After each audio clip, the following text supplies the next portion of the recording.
Y'all, we are getting close to the end, and I'm sad. But episode 9 was like a foundational episode, I feel, for the finale.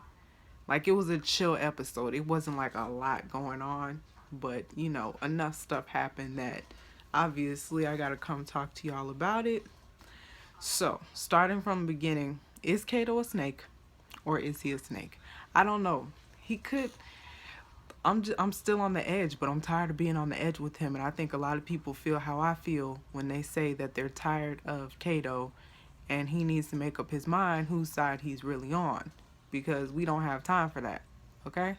So starting from the beginning, the opening scene is Kato, and he's looking for something in George's house. Last episode, they took him in. He was cargo, and he's looking for, I don't, to be honest, I don't know what he was looking for, but he finds his way into George's office, and Harriet was right there, and she was like sweeping up some stuff, and she asked him, what are you looking for? He asked her 2 questions and she only asked him one, and I don't even think he answered her. Well, he did answer her. He said, I just wanted to thank her, and I heard that we're leaving soon. And you could tell that Harriet didn't trust him just from that interaction. He looked at her like, are you going to tell me your name? And she said, Minty, and kept it moving. That's what I'm talking about. Like, she already knew something was off about him.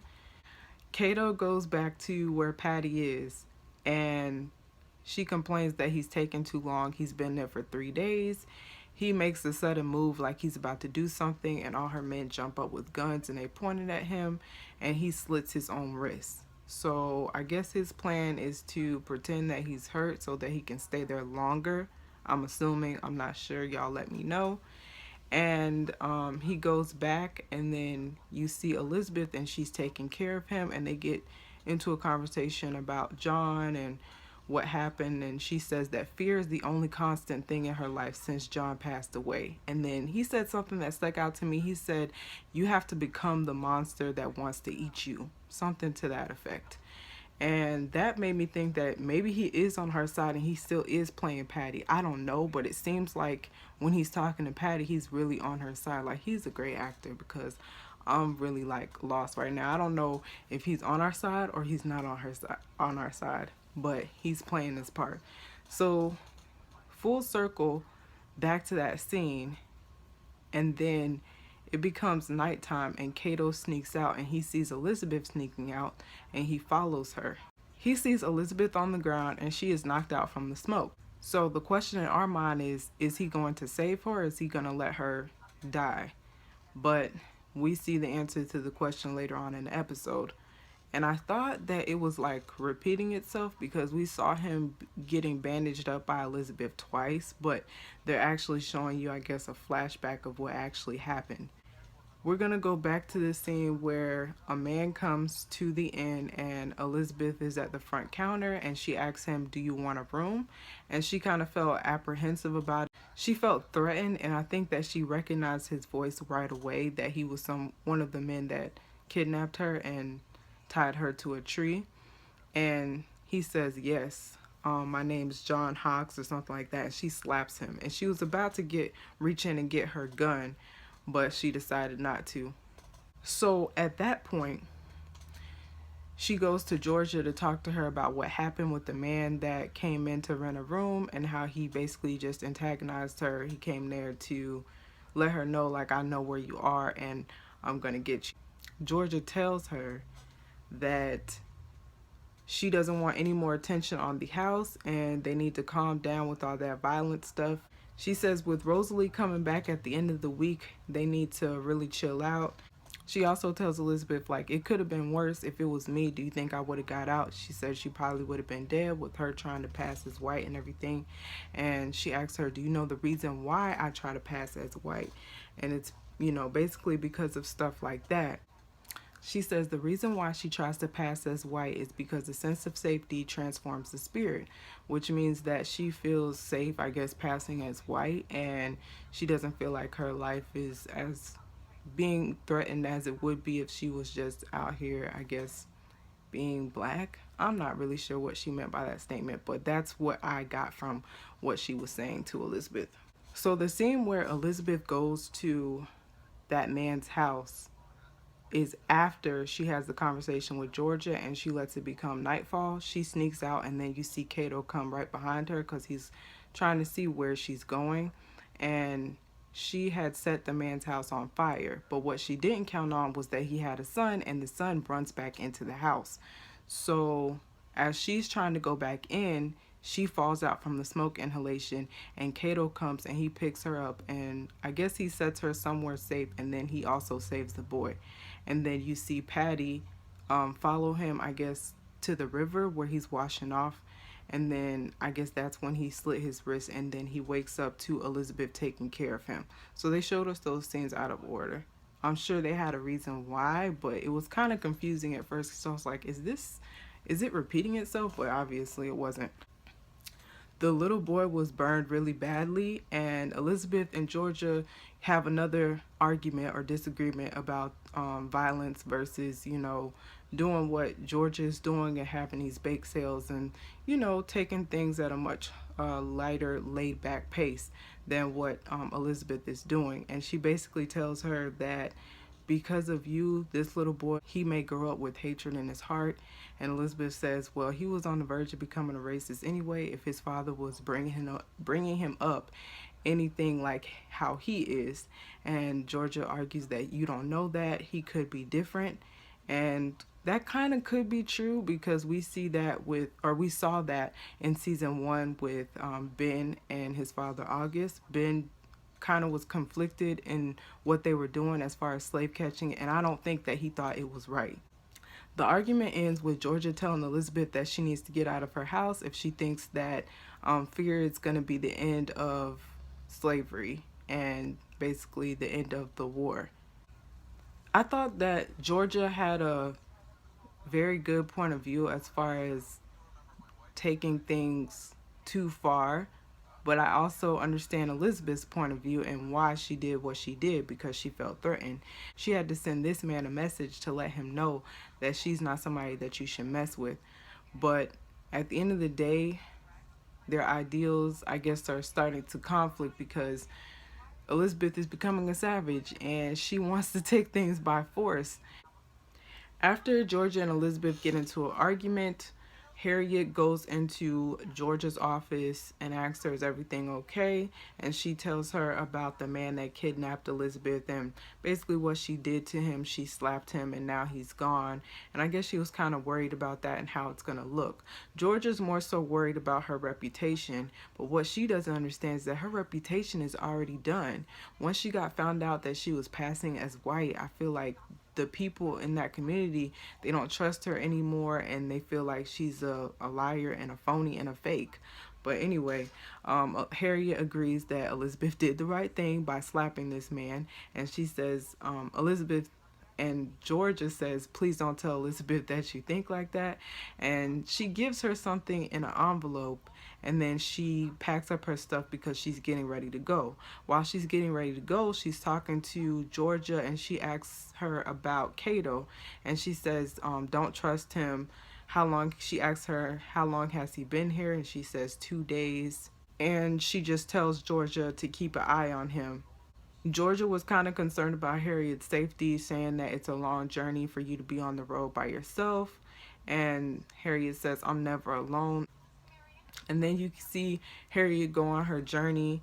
She's sitting outside. She's petting her horse, taking care of her horse. She leaves a envelope in a log, which I don't know what that was about. If y'all do know what that was about, please let me know. And then she comes to, I guess, she comes to a spot where she can rest and there are flyers being put up for a runaway slave and she promptly takes the flyers down and I guess that's gonna be her next person that she's gonna help. I'm not really sure, or she just didn't want the flyers up so that people would be looking for this runaway slave. I'm not sure. While she's on her journey, she goes into an empty church and she has a conversation with the Lord, basically a prayer, asking him for guidance, and she talks about everything, how she feels like she might not be ready to lead, how she maybe doesn't have enough courage to give to other people to lead, and how some of the men that she's with are foolish in their thinking. I think that was very important to show Harriet in a vulnerable place talking to God, because people probably thought that she never had any vulnerabilities, or she was perfect, and she wasn't. She was a person, and I'm sure sometimes she got scared, she didn't know what to do, and at those times obviously she had to take her problems, and she had to take her problems to someone else. So eventually she comes to a door, she knocks on it, and Noah opens the door. I love how in this episode the storylines just roll into one another. We start with Cato, we roll over into Harriet, Georgia, and Elizabeth, and then we roll over into Rosalie and Noah. So Noah opens the door for Harriet, and then it takes us back. I think this is the flashback to when they were still in Georgia and they're at a safe house, and they are, I guess, arguing with the lady to let them stay at that station. And the lady doesn't want to let them stay because she says that the catchers will be on their heels and they will be looking for them sooner than they think. So Noah basically tells her, you need this money. We need a place to stay. If we leave, the money leaves with us. Cora is worried. Noah is mad. And James is just asleep, I guess. And Rosalie's, she's dealing with things, but she also knows that Noah is very, very upset with her, to the point where I guess they're not even really talking. They get to South Carolina, and that's where Cora gets killed. Yeah, Cora passes away in South Carolina because we don't see her anymore. But the only thing that we did see was that they were in a barn, I think, and they were upstairs, and they see Cora down below, and it looks like she got shot in the back. So I'm not exactly sure what happened. They don't explain that part. The next station they go to is North Carolina, and they're riding in a wagon, and they're telling James what's going to happen, where they're going to go, and what freedom is. And he says that Miss Susanna was teaching him to read. Rosalie tells him he'll learn to read and he'll have freedom. But I don't think that James really understands what freedom is. And he says it's no different from what Miss Susanna was doing when he was on the plantation as far as reading is concerned. And Noah tries to have a man-to-man talk with him. I don't think he'll understand until he gets older, because James at this point is only 10 or 11, so he doesn't really know what's going on. When they reach the house in Virginia, this is when Harriet catches up to them and she knocks on the door, and they finally have a conversation, her and Noah alone, about God and faith. And Harriet tells her that you remind me of my father, and that he believed in things that he could see. And Noah tells her, I want to believe in God, but he's been in none of the things that I've seen. And she asks him, how did you manage to lead these people to freedom? And he tells her that I found a song and I believed. And she says that you have to get that belief back. The war that we're fighting, we need good men like you, but you have to believe in something to do that. When they finally reach Ohio, Noah and Rosalie start arguing.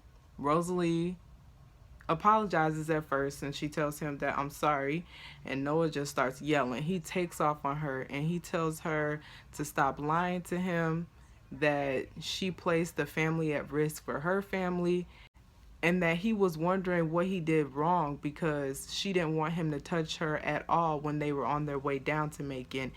And he realized when Bill was about to brand her, that was the reason why, was because she was pregnant. He insulted her so badly. I don't know if I guess I could forgive what he said, but he just went down to the lowest of lows. He says she didn't give him a chance, and you're no better than your father. You treated me like a slave. And that was the ultimate insult to me. And while he's yelling, James is just asleep soundly. That was weird. But anyway, that cut deep. That hurt my heart that he even said something like that. But I definitely understand why he said what he said. She knows that he never would have agreed to them going down there if she was pregnant. After Noah said what he said, he just walked out and left her. So the last part of the episode, we come to Daniel, and Daniel is outside, and his daughter is looking out for him, and she's telling him what's going on. People are being sold off. Well, the daughter asks, do you think they're going to sell us too? And he says, I'm not going to let that happen. And he goes back to their living quarters, and he tells his wife that I have to get help. And next thing you see is him getting on a wagon, and he's going somewhere. I'm not really sure, but we find out that he's going to Ripley, Ohio. He gets off the wagon and he asks for help because he needs repairs on a bag, a leather bag of some sort. He finds a shop, and the man fixes the bag, and then he asks the man, how much do I owe you? And the man tells him no charge. And then he says he had been chatting subtly about the Underground Railroad and shoes that were being made for runaways in one of the shops in Ripley, Ohio. He comes flat out and asks the man, can you take me to see John Brown, or I need to see John Brown? And the man says, I don't know who you're talking about. I can't help you. And he's about to leave. He's about to walk out, and the man stops him. And then the last scene that we see is him in Georgia's safe house, and Elizabeth asks him, do you need help? So I'm excited to see what happens in the season finale. I'm excited to catch up with August and Miss Ernestine because we didn't see them at all this episode. I feel like we have so many stories going on, but we caught up pretty much with everybody. It all went full circle. But I want to thank you guys as always for watching. Thank you for everybody who shouted out my channel and told people to watch my videos. Definitely check out Miss Taiwan Carr. I need to link her channel in the description below. Nicole Nichelle, Mike B, and My Twisted Life with Poetry, or My Twisted Life, I think her name is. I'm gonna try to link their channels down below. Thank you guys as always for watching, and I'll see you guys in the next video. So the question in our mind is he gonna save her?